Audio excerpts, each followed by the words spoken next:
Well, we have a development camp coming up on the 28th of August there in Voorhees, and we'll have our young guys that we just drafted and a couple younger guys that have been with the organization for the past 2 years. And it's always good for those kids to work with our development crew and give us a chance to watch them and see what kind of players they are. Because for me, they're junior kids, like, being with the Flyers last 8 years, you don't have time to go and pre-scout those guys, and it's going to give me a chance to see what's coming up. And after that, it's going to be rookie camp on September 15th, and main camp's going to be on the 22nd. It's far, but it's not that far. It's right around the corner, and everybody's excited in Philly. Know that we talk about baseball here at the minor league level. It's a lot about development, and winning is kind of secondary. For you, what's going to be the approach? I mean, I know hockey's a lot different. You want to win a championship. How hard are you going to push these guys to do that? I will. I'm a big believer that winning is part of development. You don't want those guys to develop in a losing environment, and that's one thing. Like, you got to find the fine line in between winning at all costs and make sure you develop those guys. And that's my job, to walk that line. But trust me, I'm a competitor. All my life I want to win, and I want to make sure those kids are in the right shirt for our team to win. And again, that's going to be my job to deal with that. You've been in the building as an assistant with the Flyers. You've seen what the environment's all about. How excited are you to be a part of it?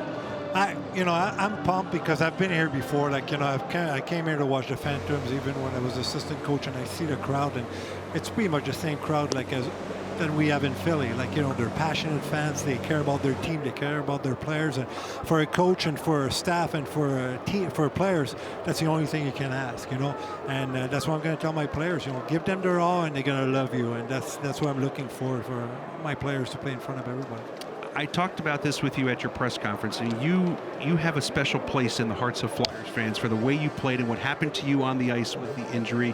This is a proud franchise that's had a lot of great players. To be in that standing with the fans, how does that make you feel? Yeah, it's crazy. It's surreal. Let's be honest here. I played 17 years in the NHL. I played only 1 year in Philly, and they made me feel like I've been here forever, which is great. As a player, I give my all. I try to give my all. I try to stand up for my teammates, and people recognize that. They're blue-collar people here in the area, not only in Philly, but down here in the Lehigh Valley, and they care about that. If they see if somebody give their all, and they respect that, then I'm the perfect. And I tell my friends back home, I'm the perfect example. I only played 1 year, 82 games, plus we went to the finals, but I bled twice for that team, and people never forgot. How many stitches when you took the shot in the face? Well, this one was 100 and this one was 75.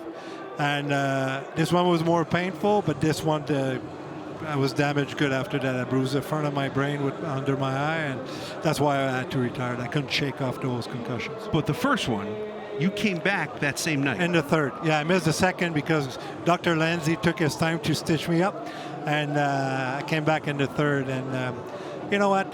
We're a little bit crazy, but I know a lot of my teammates would have done the same thing. And they brought me here as a veteran player to show the young guys all it's done.